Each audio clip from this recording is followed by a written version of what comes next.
Namo tassa bhagavato arahato samma sambuddhassa buddhang saranang gacchami dhammang saranang gacchami sanghang saranang gacchami.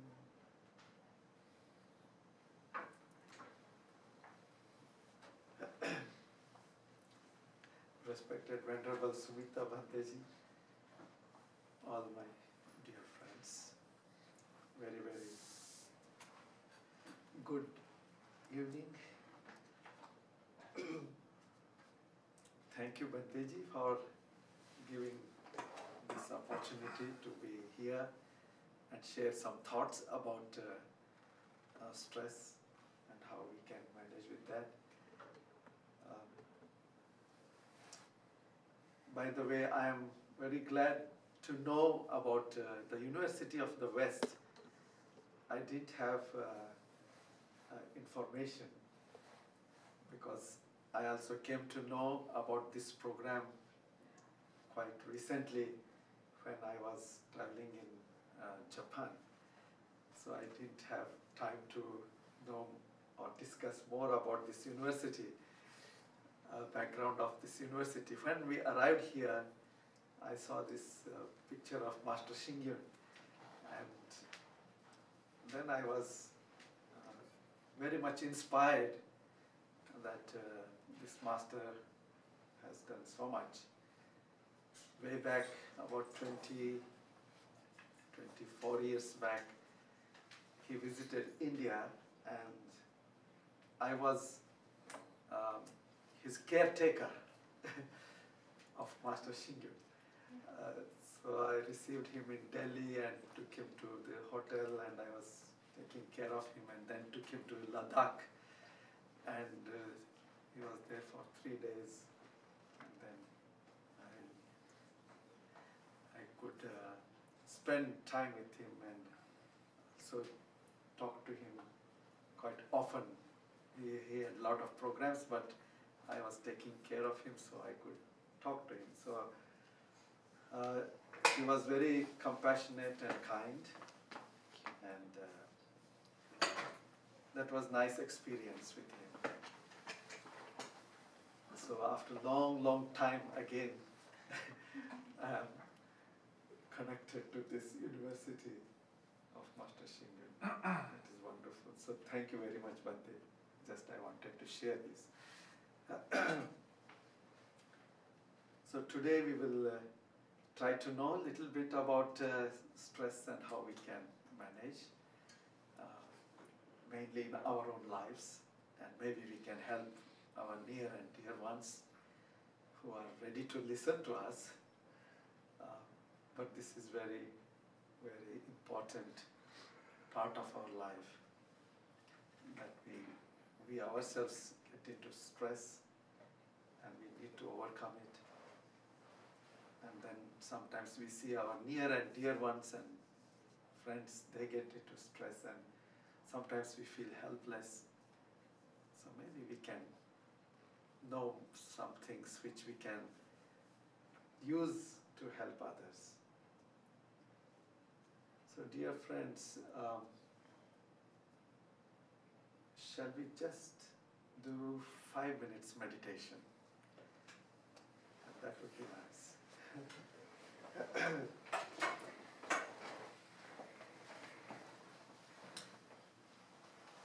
Sit comfortably.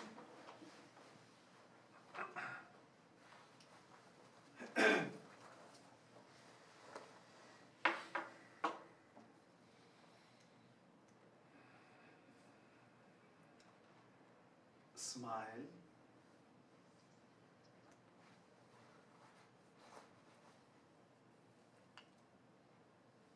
And feel relaxed.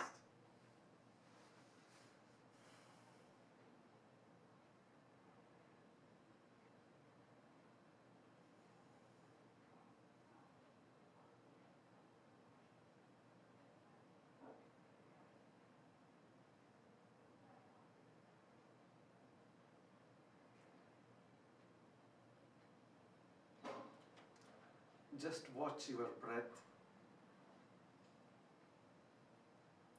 can watch your breath at your nostrils as you breathe in and as you breathe out.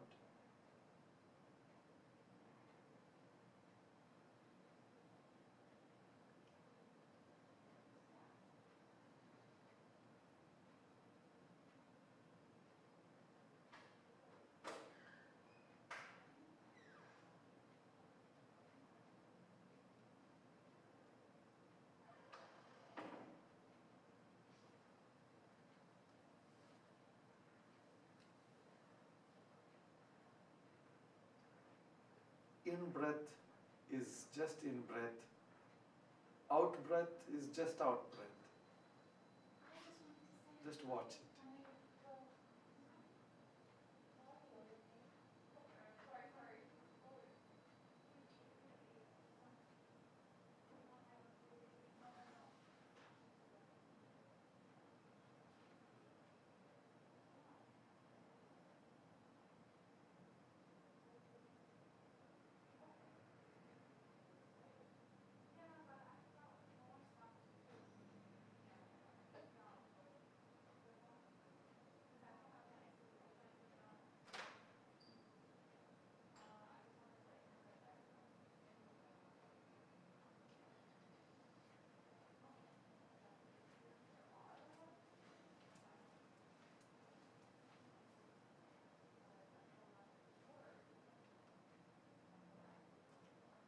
Visualize your smiling face.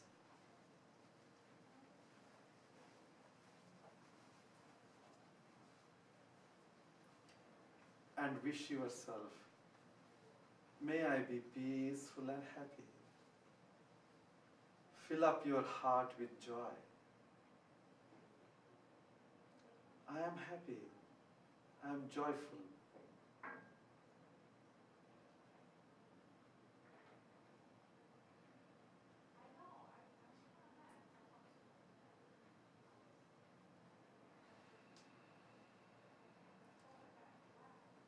May all of us sitting here be peaceful and happy.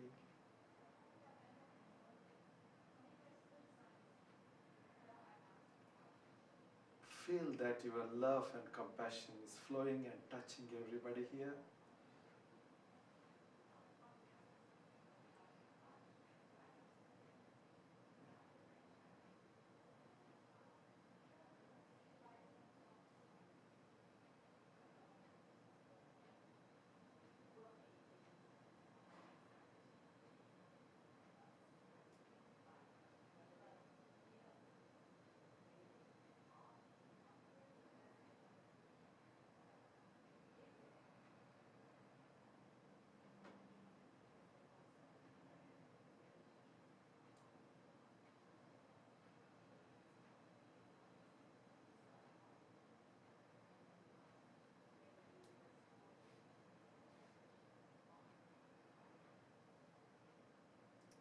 Spread your love throughout this country, throughout this world. May all people in the world be peaceful and happy.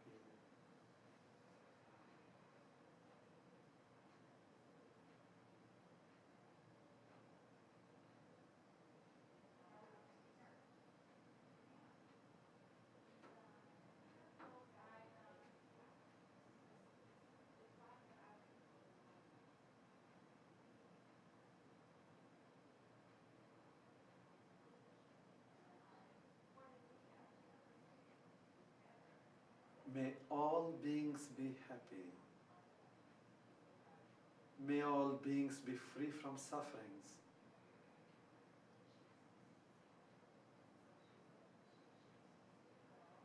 May all beings grow in wisdom and compassion.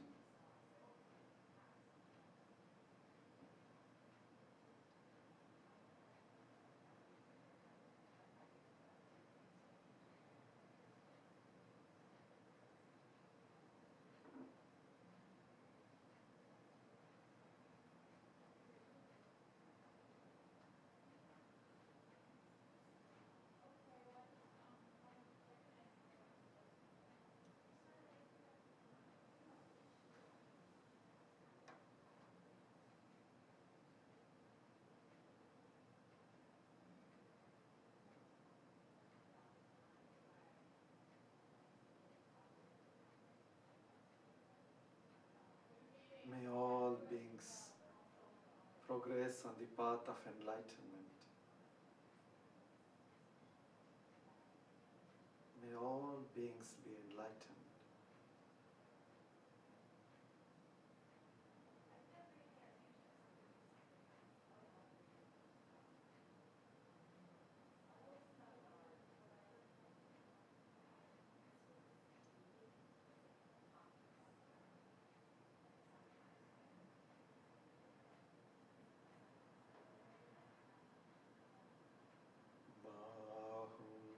Sahasramabhinim mitasayudantam girimekhalang udita ghora sasenamaram dhanadi dhamma vidhina jitava munindo tante jasa bhavatu te jaya mangalani.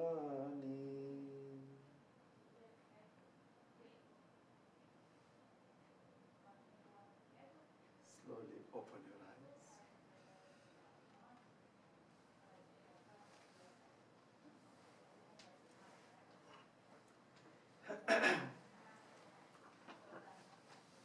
That was a small, short meditation.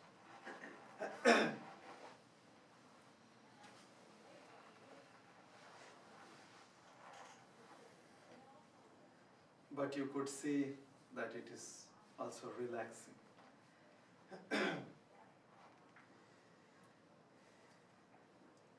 Stress is one of the very common experiences that we experience in our lives. Stress is a pressure on our mind and on our body.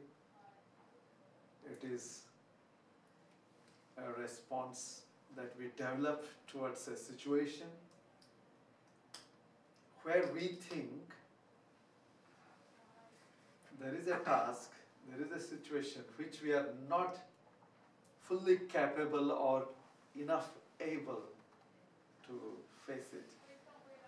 Then we feel some kind of uneasiness in the mind. That builds stress. If we see psychologically, deeply, then stress is not something wholesome.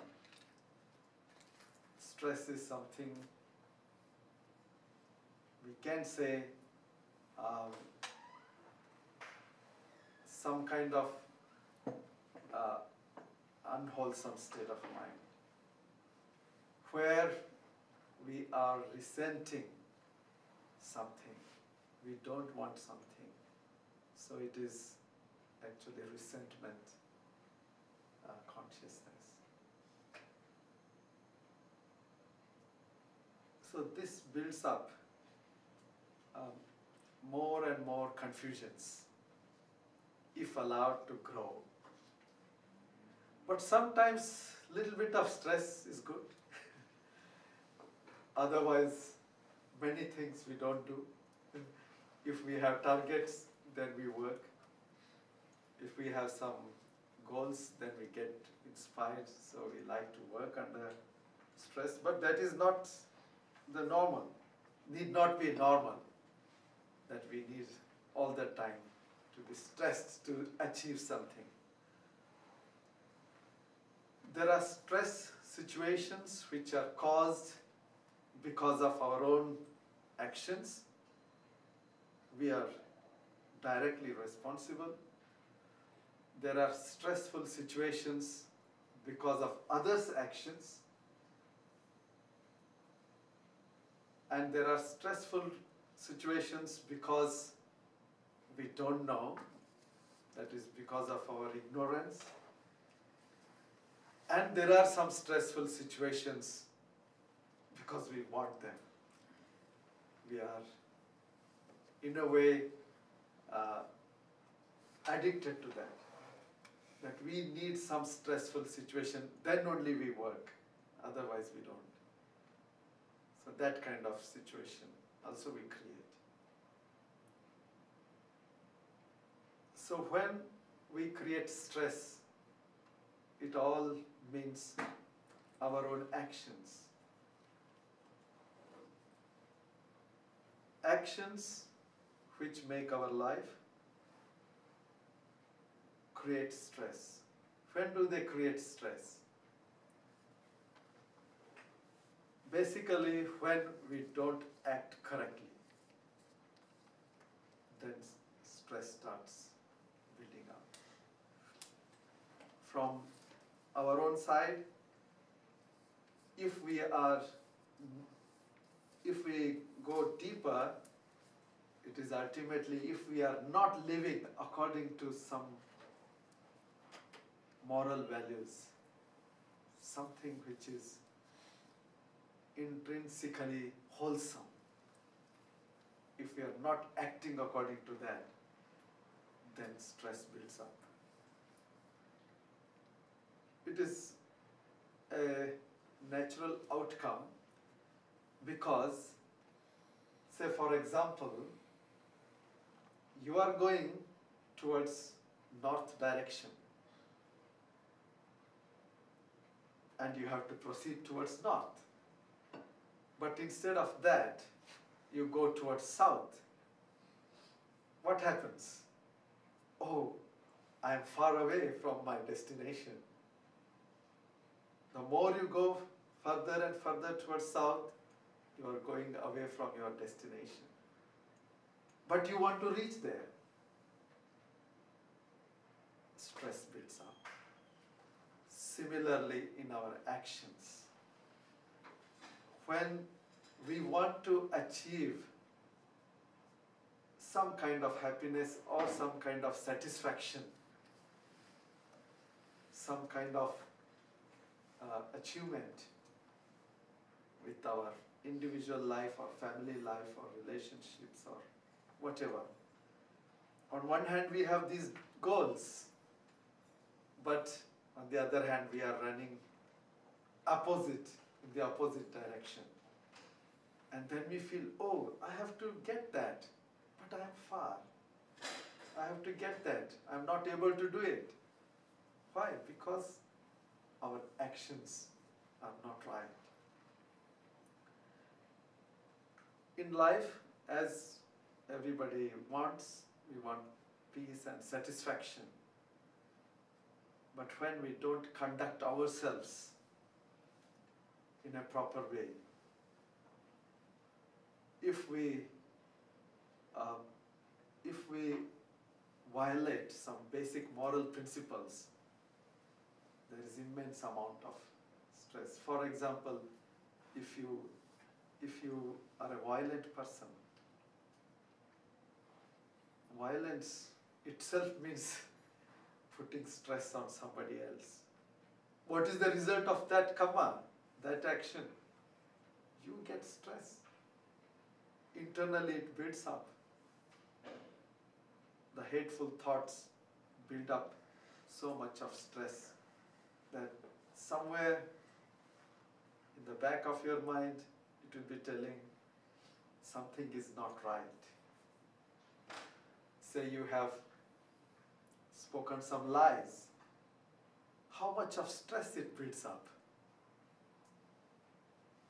Just one lie, and then it keeps on hanging. And if the situation is really serious, and if the lie was serious, then you build up so much of stress. Oh, that I shouldn't have said, but I said.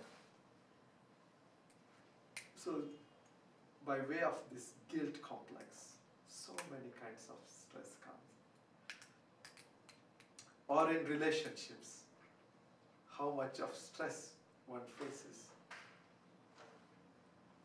Just because one is not honest, between partners,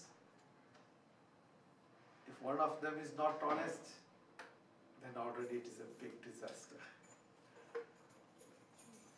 How much of this trust will start? Every action of other partner creates stress. If you call up, just call your partner and that phone is busy, already there is big stress in the mind. What is this fellow doing now? Is he or she talking to somebody else? Why? Because there is not enough trust, mutual trust. Just because they don't trust. That's because one is not trusting oneself enough. So that person doesn't trust others. And when there is no trust, if there is no trust of one partner, already big problem. If both partners are not trusting each other, then it's a big problem. So relationships, stress, they keep on growing. And why is it that?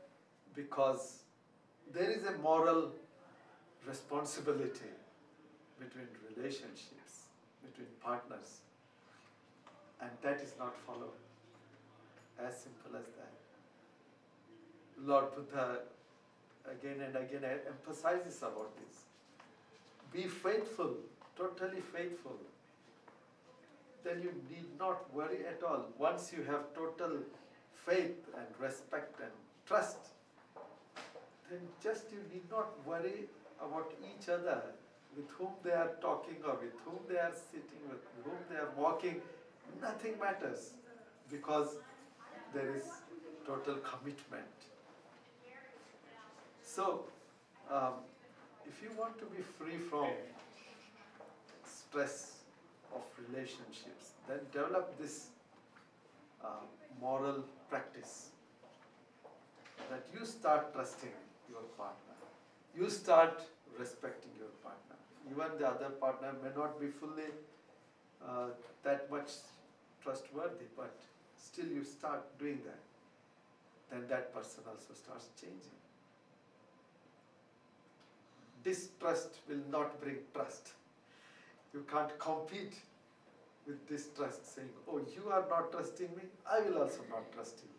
That will not help. You have to start trusting. You have to develop confidence and respect. Then it is possible to change the mind of others. With all relationships, particularly stress is created between partners, mainly between partners, but also between sometimes parents put a lot of stress on children, or children put a lot of stress. Different relations also. But if we have this basic attitude of correct trust and relationship, we follow moral precept that we don't commit adultery or sexual misconduct or such things, then there is no problem. In the Buddha's time, there was a couple, and that couple said, they came to Buddha and they told, since I met this lady, I did not have even one thought of a wrong thought at looking at other, even one thought, any bad thought about others. We are fortunate that we have such a wonderful relationship. But, oh Lord, please tell us how we can continue this relationship. And they asked not only for this life, they said life after life. Then the Buddha advised them, okay, you together practice your morality, together you practice generosity, whenever you are giving dana, giving some sharing, do it together. And both of you together sit and meditate, and then he also said, and both of you should together develop faith. So that's the advice the Buddha gave. That means partnership is not just partnership for the sake of being together, for the sake of pleasures, for the sake of some emotional support. Not only that, partnership should be for a higher goal. Otherwise, what else is for this partnership? So if you help each other to walk on the path of freedom and enlightenment, then that is excellent partnership. Really you are helping. Really you are together walking. So if you have that kind of attitude, then you are free from lot of stress in your day-to-day family life. So that is regarding relationships.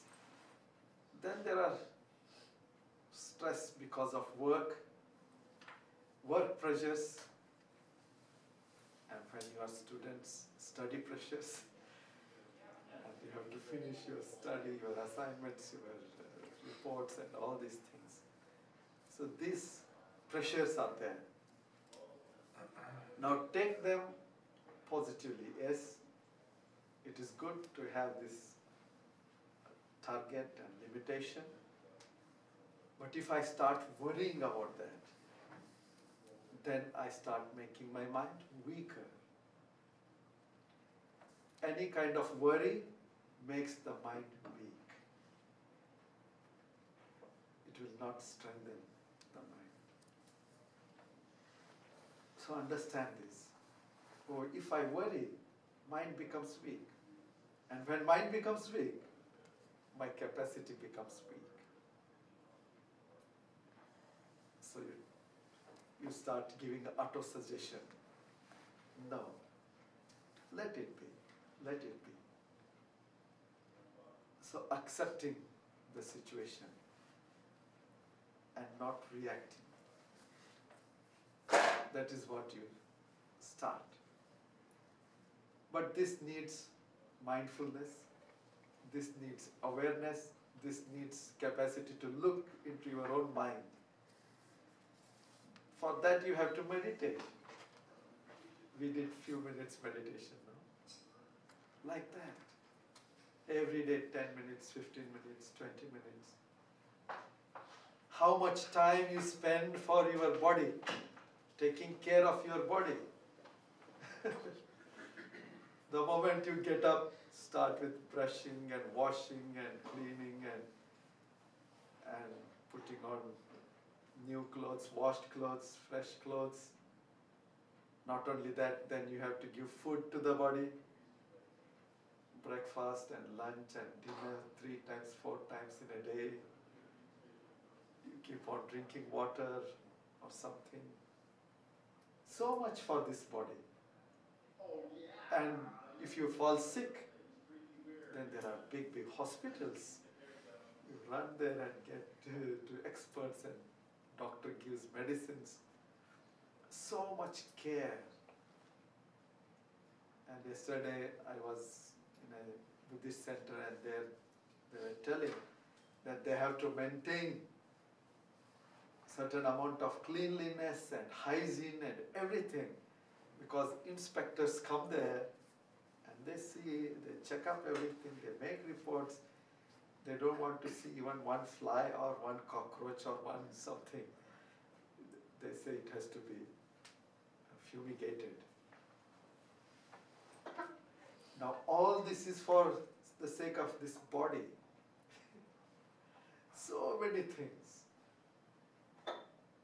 But what do you do for your mind? How much time you are giving for your mind? Forget about how much money you spend for your Almost nothing. Just like we wash our body at least once in a day. So 24 hours already we feel a little bit uncomfort. So again we have to take shower. Because body gets dirty, it already starts producing rotten things. But what about the mind? The mind becomes rotten any moment. And we don't care. So meditation is like giving shower to the mind. For the body, 24 hours, once in 24 hours is okay. For mind, you need to give shower again and again. Maybe many times in a day. Because mind can become polluted or rotten. If you develop anger, if you are angry, it is already rotten mind. It needs no cleaning. If you are dissatisfied, it is rotten. If you are jealous, it is rotten. If you are greedy, it is rotten. If you are arrogant, impatient, frustrated, irritated, oh, so many occasions to make our mind dirty. So these situations need some cleaning process. And you, most of the time you become aware also, and then you say, oh, I'm feeling so bad, this and that. At least that much of awareness gives you some strength to overcome it. But some regular meditation is so important. Then you can understand your mind. Okay, anger is coming, so you know it. And then you can remove it. So all the stress that is going to be created by that anger and that anger-based actions, speech and whatever, all that can be avoided just by becoming aware, mindful, knowing it. So knowing it is what is the beginning. So we have to develop some faculties of the mind which can know. We have those powerful faculties in our mind, but we have not cultivated them. So we have to cultivate. That is where we need faith, faith in the Buddha, Dhamma and Sangha. Means faith in certain values, basic fundamental values, that something is wholesome, something is unwholesome, right and wrong, what we call. We should have faith that our anger is not right, hitting is not right, killing is not right. Now to have that faith, we need some amount of understanding. So that comes from meditation. Otherwise people believe, violence is good. There are people on this earth who swear by violence. They say violence will take us to heaven, violence will give us pride, violence will give us status,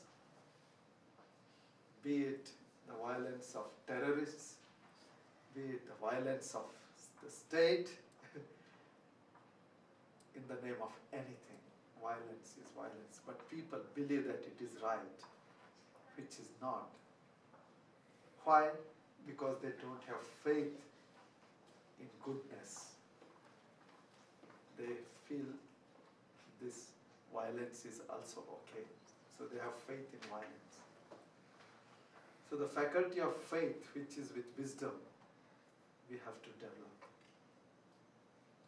Faculty of mindfulness, faculty of concentration, faculty of effort. wonderful faculties we have.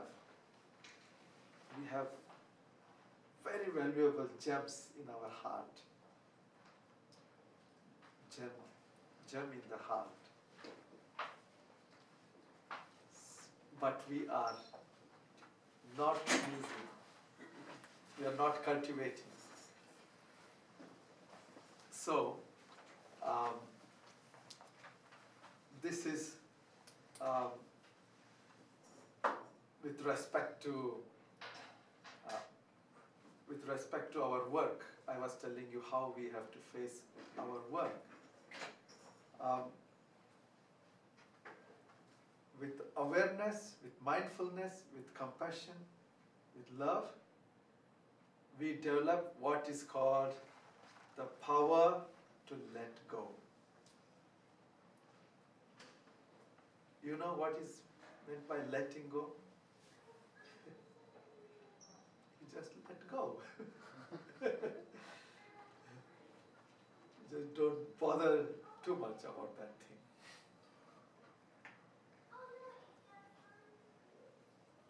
But to let go, you need some basis. Why you let go? So there comes the need of deeper understanding of the nature. And what is the nature? Very simple. One common thing that is happening all around, all the time, that is change. Everything is changing.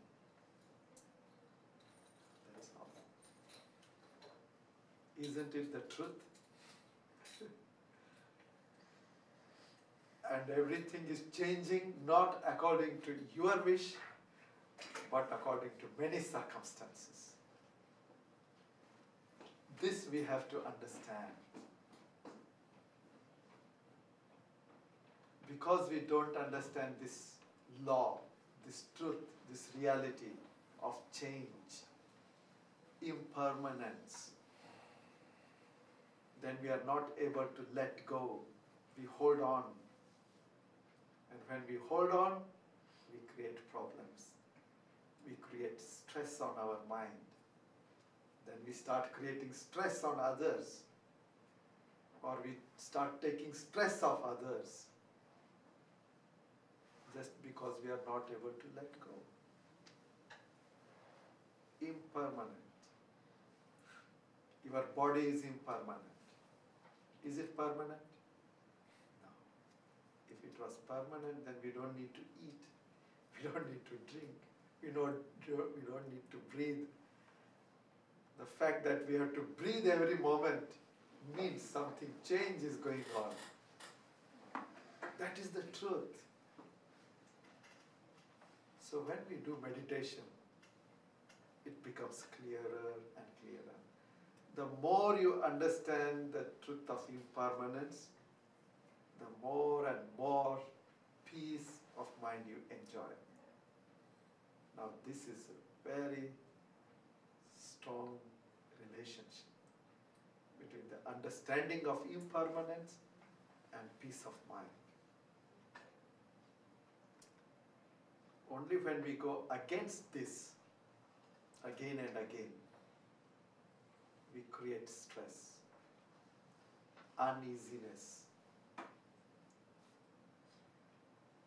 Now, for example, somebody is sick. Somebody is very near and dear to you, and that person is sick. So already you start becoming anxious and then start creating stress. That's very natural, very common. But that need not be so. If we are wise, then we should change it. Yes, somebody is sick. We should attend. We should serve. We should take care. But how to do with peace of mind? That is where we need the understanding of impermanence. Health is not permanent. This body is not permanent. It can become sick any moment. It is becoming old anyway.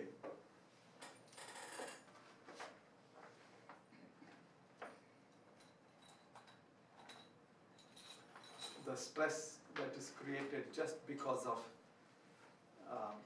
the perception about health, perception about beauty. These perceptions, the way we see, that creates stress. Ultimately, it is about our perceptions.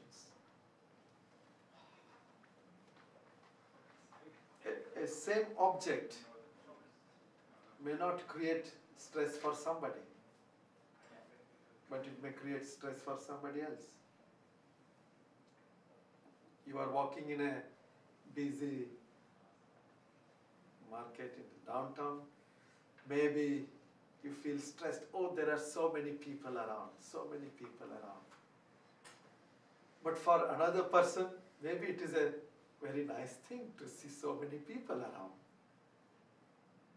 The situation is same, but somebody may feel stressful, somebody may feel relaxed, because it is the perception, the way you perceive things and the way you judge. So this judgment also determines the level of our stress. So, according to Lord Buddha has given immense number of teachings, and every teaching is like is a ambrosia, nectar, so tasty. Every teaching is a method to overcome something. So there are a lot of ways and methods which help us to overcome stress. So some of them I told you. Another wonderful way is to get together. Get together and meditate. Get together and discuss. Now what we are doing is again getting together. So this getting together, now maybe as some of you are students, I hope, you are here, but it did not stop here. Even lifelong. Get together with wise people. That is even better. Out of seeking wisdom, get together with wise people. Out of compassion for others, giving wisdom to others, then you can get together with anybody. But then be insulated, well insulated when you meet some negative people. Be fully aware, oh, this person can be negative, this person can influence me in a wrong way. So let me be safe. Out of compassion, out of love, I give some good things to that person. So with that intention, you do it is fine. So getting together is also important thing. And getting together with wise people again and again helps you to overcome your stress. Many times you get solutions to your situations. When you discuss, you get solutions. So it is good. And also to study the teachings of the Buddha is also a wonderful thing. Teachings of the Buddha are not sectarian. Not one word of the Buddha is sectarian. Where it is said, oh, or it is only for this group of people, or that group of people, or this religious group, or that religious group. No. That is the greatest freedom we enjoy as follower of the Buddha. Absolutely free to inquire, absolutely free to question, absolutely free to believe or not believe.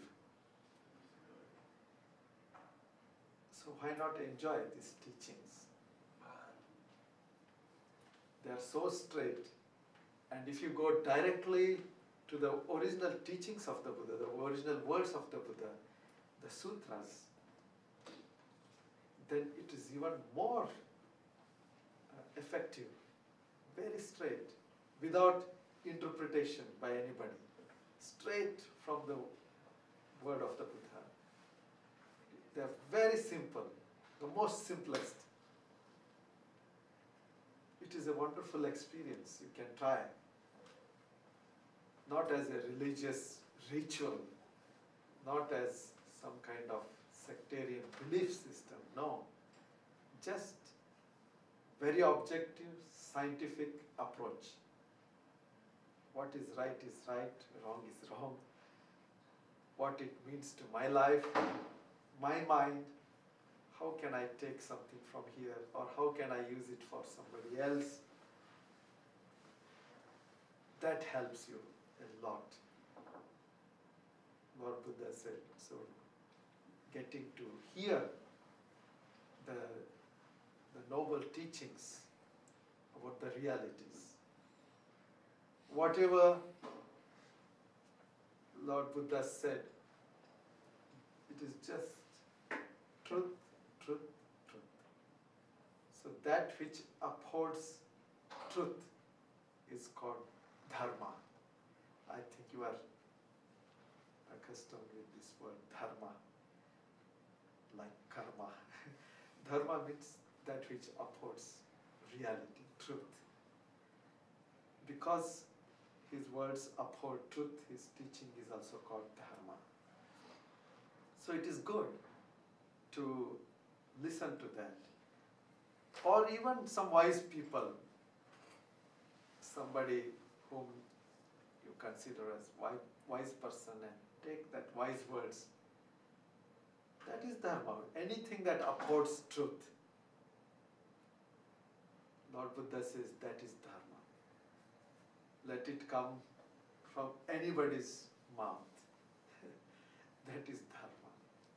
So hear or learn or read, that will help to overcome stress. Because stress is not a nice thing. It creates problems. It creates body problems, health problems, mental problems, depressions and anxieties and uncertainties and confusions, body problems, pains, maybe blood pressure or heart problems or such things. It is not a good thing. So to be in a state of relaxed way should become our normal. And the life situations are there. The world is there. Challenges will be coming. But how I react, that we have to make a peaceful way of reaction, peaceful way of handling them as our normal life. So that is possible. My teacher was working for 18 hours a day, the most busiest person. But when he did one work, he was there fully, enjoying it. He is giving dictation, such profound subject on some karma or mind or psychology or this or that, and somebody comes and he stops it and he talks to that person, fully into that. And after that person is gone, and he starts his writing, dictation. I used to take dictation, so I know how, as if he has just continued from the last sentence. Maybe he has spent half an hour or 1 hour with another person dealing with some other issues, but then when he came back, he used to pick up exactly that point and once again focus on that subject and start as if nothing has happened. That means when he dealt with that person, he was there, and when he is dealing with this subject now, he is here. So sometimes I used to tell him, Banteji, I'm so exhausted. I need rest now. Then he used to ask, did you sleep well? 6, 7 hours? I said, yes, I slept. So your body got rest for this day? Your mind should be rested, he used to tell. And mind, you can rest when you are working. You can rest in any situation. So change of work can be done in a very restful state of mind. Enjoying the work you do. Don't think it is a burden. Don't think it is a problem. Okay, this is the work I have to do. This is the responsibility I have. So why not do it with smile? Why not do it with joy? Why not do it with compassion? May, if I'm cooking, let me cook with joy. May whoever eats it, let them be healthy, let them be happy. Huh? If I'm cleaning the room, okay, may whoever stay in this room be happy. Why not I develop this altruistic mind and joyful mind? And then do it. Then mind is rested. You are doing works, many works, and the mind is rested. So mind will not become stressed. Yes, body needs some rest. Okay, give rest. In the night, sleep very nicely. 6 hours or 7 hours or 8 hours according to your composition. That is fine. Give rest to the body what it needs. And give rest to the mind all the time. So, enjoying life like this, moment to moment, is what we learn from the Buddhist teachings, very practical teachings. So I think the time is running up, Bhante. So I'm not a university professor to make some presentations. I don't know those presentations. I know discourses. So when I saw this projector and all this, Wazira was telling, oh, they have everything. But then I told him, I don't. You didn't get stressed, right? No, I enjoyed my day. So I